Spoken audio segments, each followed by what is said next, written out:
Good morning. Can I introduce you to the Cabinet meeting on this day, 2nd of September 2024. We'll start the meeting by asking for apologies for absence. Have we got any apologies for absence? We do. We have apologies from Councillors Gist and Worley-Hoggins.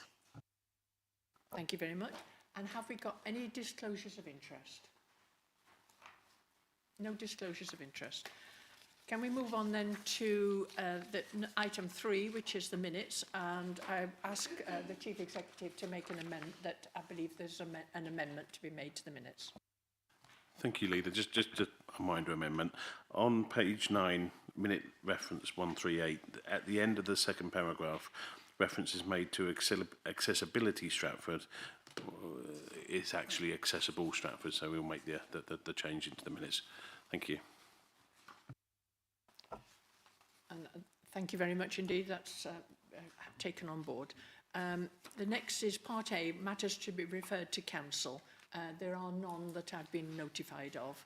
So we now move on to Part B, which is matters for decision by the Cabinet. And the first one is the Q1 Performance Monitoring Report on pages 11 to 44, which considers the performance achieved during Q1, monitoring delivery of the council plan actions and key performance indicators. And does anybody want to kind of say anything more? I'm happy to just outline that as the portfolio holder. But basically it says that that we have met 100% of the council plan actions with targets, and 82% of the key performance indicators have met their targets in the first quarter of 2024 to 25. Councillor Passingham, do you want to kind of say anything more?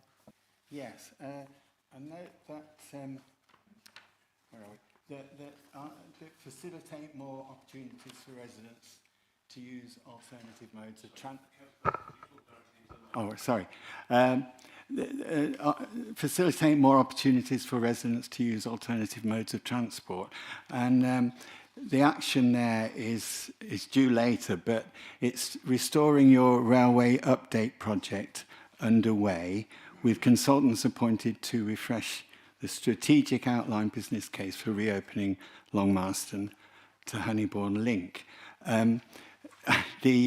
Evidently, the Restoring Your Railway project, the government funding for it has been cancelled, but I just wondered where that would leave this this report, and hopefully it will still go forward, because and hopefully there'll still be funding for it coming through in the future.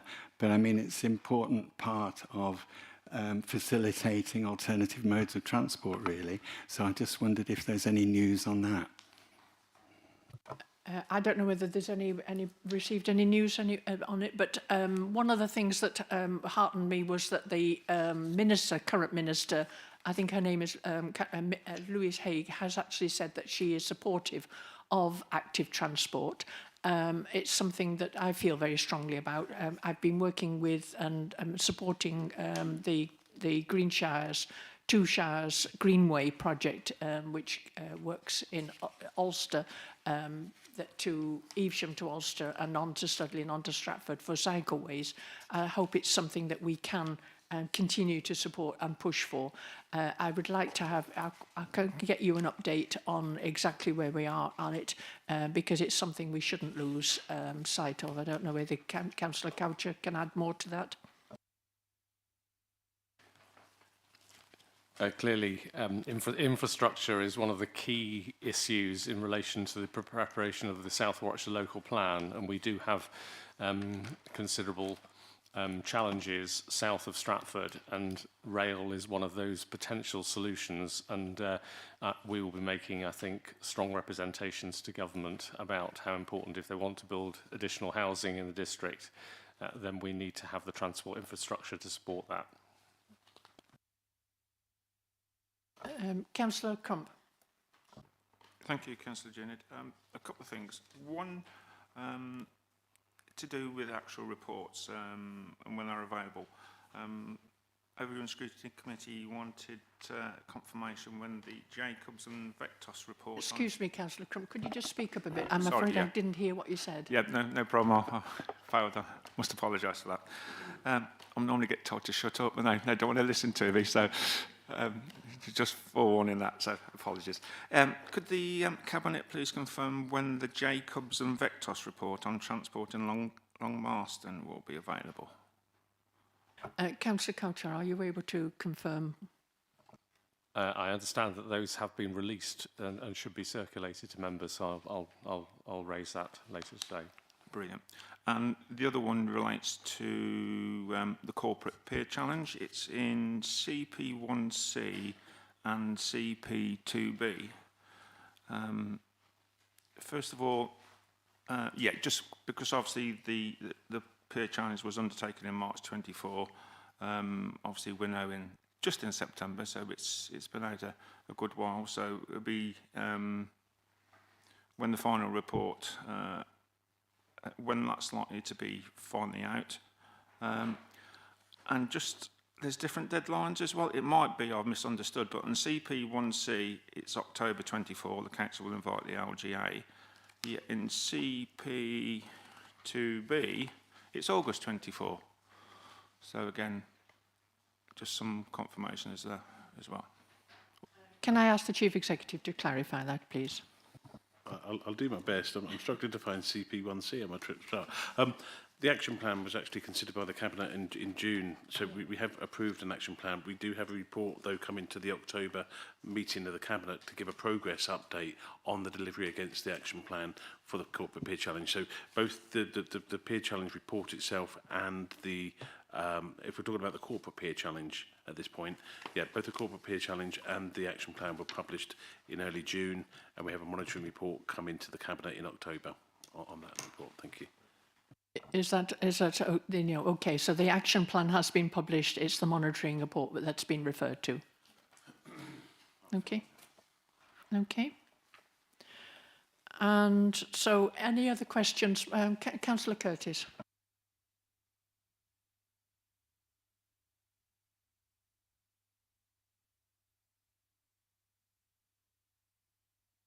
Sorry, first day back at term. Where was I? Yes, thank you, Leader. Appreciate this is the first report, but I'd like to see, certainly for the next one, that the action due, there's an awful lot of actions due later. So I think to have more specific dates on those would be very helpful for next time. And I just wonder, without giving too much information, I wonder whether it would be helpful to have comparators of the Q1 from the previous year alongside, so we can compare. Now, I know some of the KPIs have been changed, but not all of them. I mean, I just looked at a couple randomly. Q1, number of days taken to process housing benefit. Last year it was 18 days, this year it's down to 9 days. There are other areas where there's been a little bit of slippage and things haven't improved, but I think just being able to compare like for like, where those categories are the same, may be useful. Thank you. Councillor Crump. I do apologise. I meant to... Councillor Curtis has prompted something that we did speak about briefly. And it was just a little bit more of a comparison as well. We've got the year, Councillor Curtis is on about previous years compared to this year, which is good. I just wondered whether there was any industry or sector benchmarks we were working to as well, because one of the key performance indicators on page 37 is percentage of homelessness prevented or relieved. The target was 50%. Q1 performance was 58%, so above target, that was good. But is that 50% target that we're using, is that good compared to our peers? Some form of benchmark, and whether, because that 50% might be brilliant compared to the rest of the other councils, or it might be average, or it might be low. So whether, again, I know it's additional work, but we're comparing ourselves to other people as well to see how we're doing. So that was just the other thing. So apologies for not saying that earlier. Thank you, Councillor Curtis.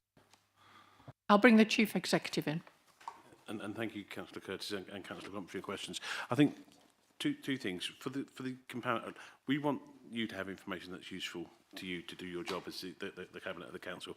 What we have got under Appendix 3 on page 41 is all of the trend analysis, so you can see the previous year's quarter-by-quarter performance for all the performance indicators who have got under the KPI. So hopefully you can see there the year-on-year comparison as to whether this quarter compares well to the previous quarter. In response to Councillor Crump's question, it's probably when we're setting the targets in the first place that's really helpful to know that the target that we're setting in the first instance is either in line with national comparators or whether it's a performance level that we would look at locally. So I think we'll bear that in mind when we set the targets for next year. I think that might be a good piece of information to help us on that process. And just to add to the Chief Executive's remarks, on page 42 and 43, there are several of those graphs are benchmarking comparisons with other districts. So, for example, where we sat in the performance on recycling, for example, we're the third best performing district authority across the country. So there are some comparators there in those graphs that are worth looking at. There's 1, 2, 3 of those graphs at least do compare the district council against other district councils for comparative figures. Okay. But I do take your point. It is always worth marking yourself against other district councils to make sure that we are performing well. Thank you very much. Any other comments? If not, then I move on to item number 5, which is the resettlement and asylum update, which is the housing and customer services portfolio. Oh, so yes, we have some recommendations. So the recommendations are on the first page. Let me just go back to the right page. Here we are. Item 4, page 11. We have 2 recommendations there. That the position in relation to the Q1 performance monitoring report is received and any issues identified for further consideration be addressed by a further report to the Cabinet and the portfolio holder. Can I have agreement on that one? All those in favour? I'm proposing that, yes. Can I have a seconder? Liz Coles, Councillor Coles is seconding it. All those in favour? Yeah. We are getting back to procedures after a holiday. Okay. So moving on to the next item, which is the resettlement and asylum update, pages 45 to 60, and this is in the portfolio of Councillor Coles. Oh, it's working. Thank you, Leader. There are 3 recommendations. One, that the progress on the Council's pledges are noted.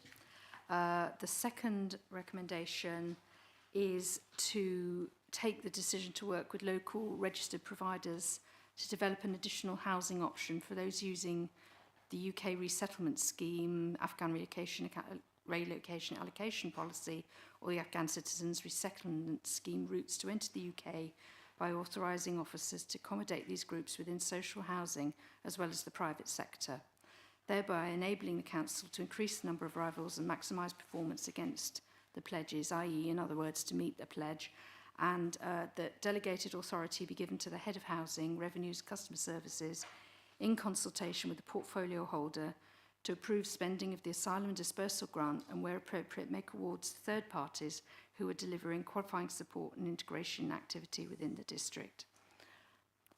I'm happy to approve this paper and bring it forward. And I'm happy to second that. Have we got any questions or anything that anybody wants to raise? Any questions on that?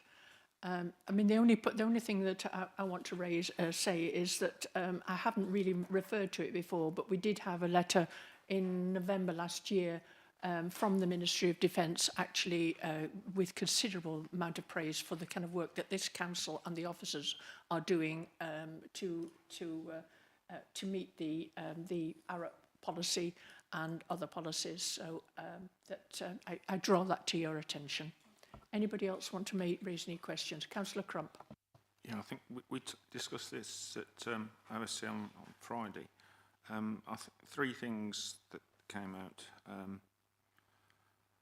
Members agreed that although we'd not advising against the recommendations, for the significance of allocating houses to households ahead of the people on the housing register waiting this to be considered, obviously it's significant. So, we thought it was important, it was noted.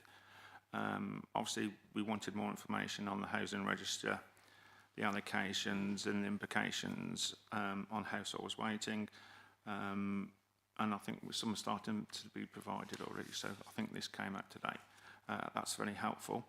And the other thing, and again, I'm sure it's not a problem at all, and I can understand it relates to Section 106, local occupancy of newer houses. But sometimes it says we're having to use the older orbit stock, potentially.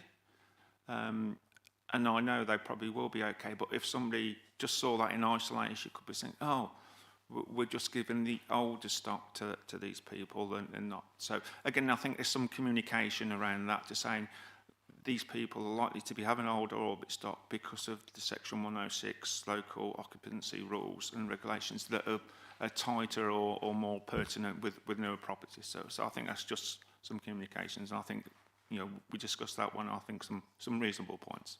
We're not against the recommendations, but some points to be considered. No, I thank you for that. It is one of the key parts in our council plan is to strive to deliver affordable, well-built and maintained homes for everybody that's within our district, and that is a key part of our priorities. And we have Section 106 money for some of that, but we also have had extra money provided by the government for extra housing, and we do need to make sure that that communication is done well on this issue. Thank you very much indeed. Anybody wants to raise any other questions? Okay, we've had a proposer and I've seconded it. Are we all in favour of the recommendation? Okay, agreed. Thank you very much indeed for your time on that. And can I just finish that by just saying thank you very much to the officers concerned as well. And moving on to the next item, which is the resources portfolio, it's the capital budget monitoring period 1 to 4, 2024-25, and this comes under the portfolio of Councillor Curtis. Thank you, Leader. This is only period 1 to 4, so there's not a huge amount of information in this report. It provides Cabinet with details of capital budget monitoring period 1 to 4, 1st of April 24 to 31st of July. I'd like to thank Nicola Reynolds for preparing the report and the appendices. This first quarter report gives an indication of our current position. I have just a couple of brief comments. On table 1.1, table 1, page 61, you may note that compared to the report from September 2023, there is a significant reduction in budgeted capital financing, a reduction from 6.8 million last year to 205,000 this September. That's largely due during 23-24, where there was significant expenditure on refuse vehicles of 4.3 million, in addition to final parts of the loan to Sherborne for the MRF, which is about 1.8 million. And those two figures really account for this significant reduction on budgeted capital expenditure for 24-25 compared to 23-24. And looking then at 1.2, table 2, this also accounts for the reduced amount of slippage compared to the previous year. In the previous year, it was 11.1 million, whereas in 24-25, thank you, Richard, the slippage brought forward is 5.8 million, a reduction of about 5.3 million. There's further detail given in Appendix 1, page 67 of gross expenditure by service, and more detailed breakdown on pages 68 to 71. As Leader mentioned previously, Appendix 2, pages 73 to 76, lists the Section 106 and SIL funds. There is a considerable amount of funding in here which we will be allocating towards affordable housing, as has already been alluded to. That's in our council plan and is under development. Happy to take any questions, but I propose the recommendation that the position on capital expenditure and income for the period 1 to 4 of 23-24 is received, and any issues identified for further consideration be addressed by a further report to the Cabinet or the portfolio holder. Thank you, Leader. So we've had a proposal. Do we have a seconder for that, that item? Councillor Grocott, happy to second it. Okay. So any other questions that anybody wants to raise as to that paper? No questions? Then in that case, can I ask for approval for the report? That's the capital budget monitoring period 1 to 4. All those in favour? Okay, agreed. Thank you very much indeed. Moving on to the revenue budget monitoring period 1 to 4, which again is under Councillor Curtis. Thank you, Leader. So the summary is to update the Cabinet on the position of the Council's revenue, expenditure and income as at period 4, 31st of July 24, together with an estimated net outturn position for each service for 24-25. And Jessica Lale has prepared this report and appendices. Just a few comments again. This is early in the year.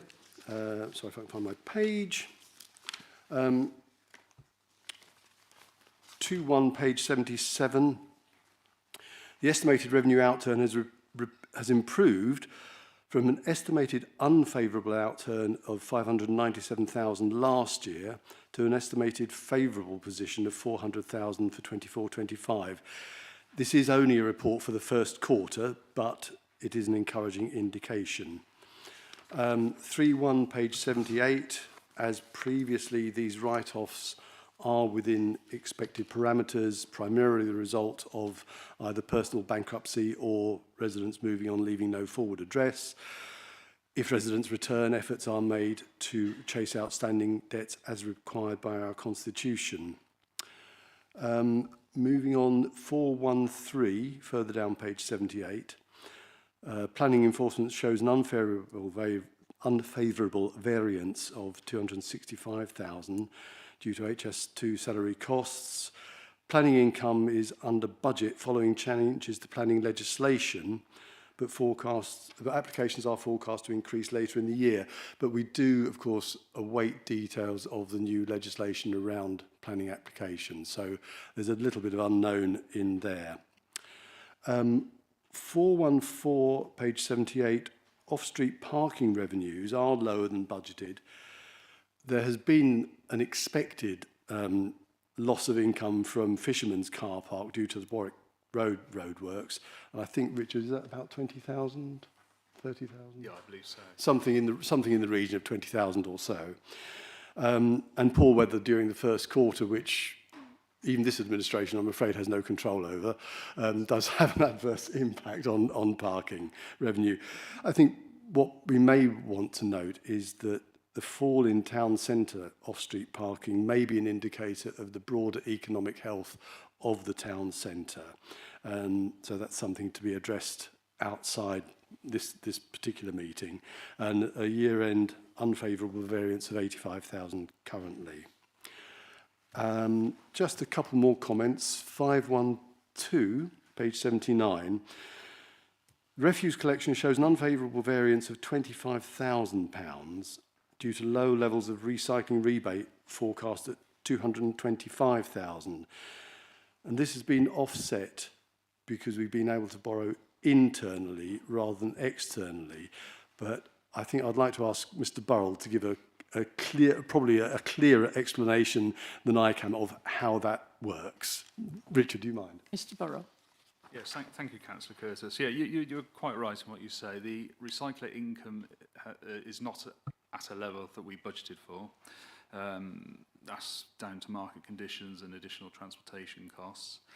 So that's 225,000 lower than what we'd anticipated. We haven't needed to borrow for the refuse vehicles, but we had budgeted 200,000 for the interest payments to finance those vehicles. So the net position of those two is the 25,000 adverse variance. Thank you, Richard. And thank you very much indeed, and keep us updated on the recycling and making sure that the What I partnership was as well that concerned works that at Sherburn. the Cabinet understands is that there is that shortfall, but it's been made up by the lack of having to pay those not having to pay those interest payments, but we don't want to disguise that in any way. And just two more comments. 513, interest rates show favourable variance of 750,000. As was noted in the minutes on page 5, this income from these higher interest rates wasn't and couldn't have been anticipated. It has continues to generate additional interest receipts. It cannot be relied on as an income stream in future years as interest rates fall. And the estimate that we have is that by December 2025, interest rates will have fallen to 3.5%. And finally, Appendix 4, the earmarked reserves. As a part of the budget setting process that we're currently undertaking, we will be looking at these earmarked reserves in considerable detail to see whether some of them can be released in the general fund or whether they need to be maintained in the general reserve, in the earmarked reserves. So the recommendation before Cabinet is that the actual net variance as at period 4 and the estimated revenue outturn for 2024-25 be received, and any issues identified for further consideration by a further report to Cabinet or the portfolio holder, and 2, that the write-offs contained in paragraph 3.1 be noted. Thank you, Leader. And are you proposing that? Yes, I propose those recommendations. Thank you. And we can, Councillor Coles will second it. Now, any questions? Councillor Crump, do you want to raise anything? Yeah, just two points really. 4.15, the page 79, agency costs, unfavorable variance, funded from vacant posts. Usually agency costs, agency staff come with a premium compared to a whole-time member of staff.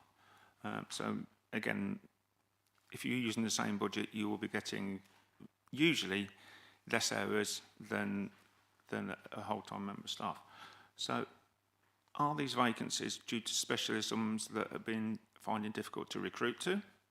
And so as in legal services, I'm looking at the monitoring officer here probably for some guidance on that. And so is that just unique to legal services where we're having trouble to recruit staff, or is there a general point in recruiting to other posts in the council as well? I'll bring in the monitoring officer at this point. Thank you, Leader. Just a couple of points I'd want to make in response, Councillor.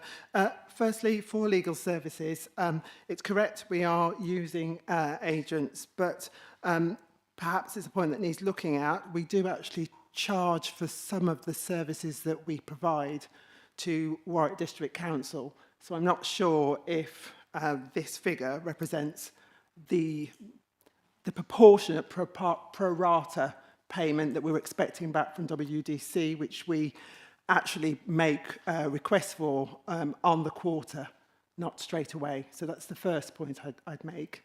Secondly, and this is the second and final point I'll probably make, is yes, there have been recruiting difficulties initially, but in fact, most of the posts are largely filled now.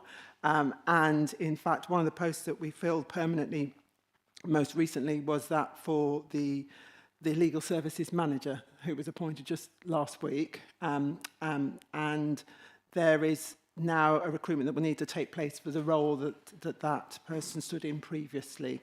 So we have had some difficulties in recruiting, but we are turning a corner. But against that is the background that I've just explained, which is that we do pro rata charge back to Warwick District Council for services as well. And I'll bring the Chief Executive in at this stage, and then Councillor Curtis and Richard Burrell.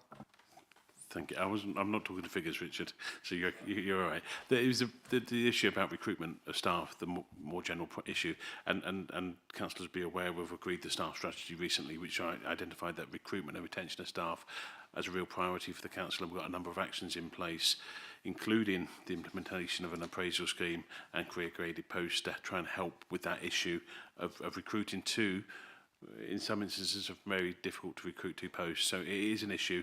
We're not alone on this, actually, and the LGA are running a national campaign that we're part of to try and encourage people into local government to see that as a career. So it is something that's being addressed, and I think Marcia's right. These are very specific and specialist roles that we've had to recruit to. Richard Burrow first, and then Councillor Curtis to wind up.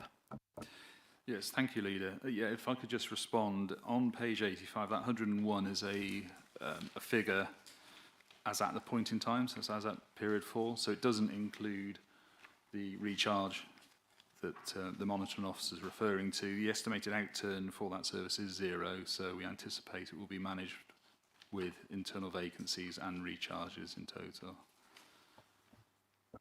Yeah, like I said, that's helpful, and obviously if that one little sentence had been added on to 4.15, we wouldn't have been having this conversation now.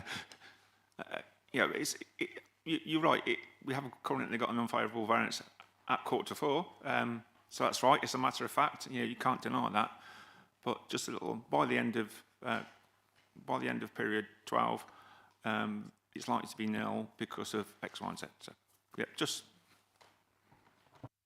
No, it's helpful to hear that we are having new members join us as well. I look forward to being introduced to them.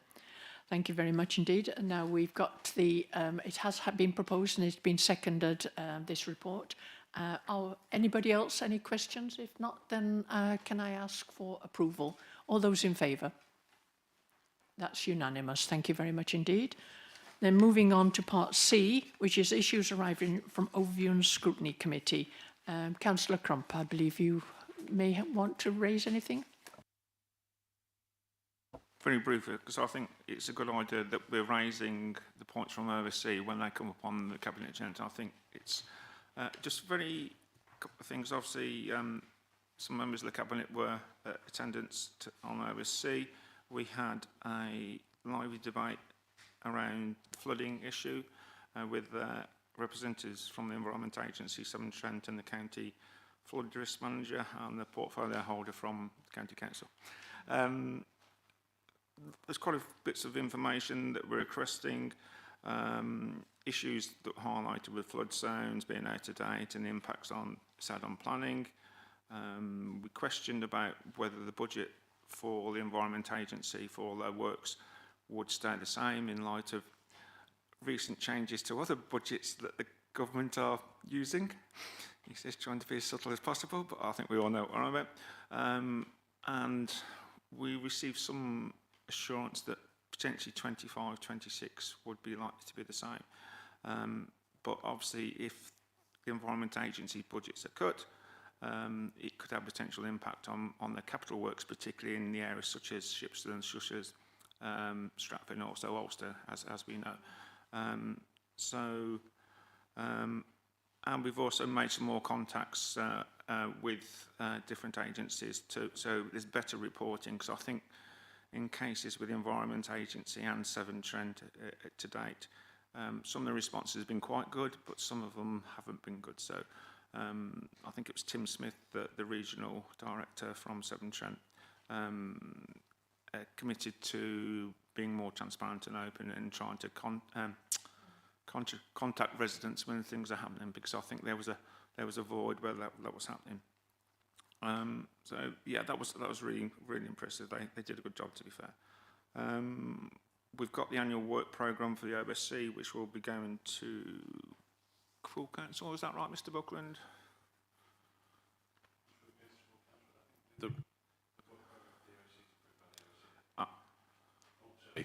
Yeah, I don't think it's approved by council. Yeah. So we did the annual work programme, and what we felt from that was we needed some impact from some communications from and to parish councils and residents to encourage more active engagement, to see what areas they potentially would like to look at, like us as a scrutiny committee to look at. And we were thinking of using or getting the advice or the assistance of the citizens panel to come up with areas for public input on scrutiny matters. But when you look at the report that went to, we have covered a heck of a lot of areas, with the major outstanding points were the task and finish groups on public houses and registered social landlords. That was a lot of work, and we've come up with a great questionnaire that most of the registered social landlords are responding to, and we can hold them to account. So yeah, that was about it. And obviously we've talked about the performance report and the asylum and resettlement update. Thank you. Thank you very much indeed. I was at the Ovian scrutiny and was thanks to the chair for allowing me to speak.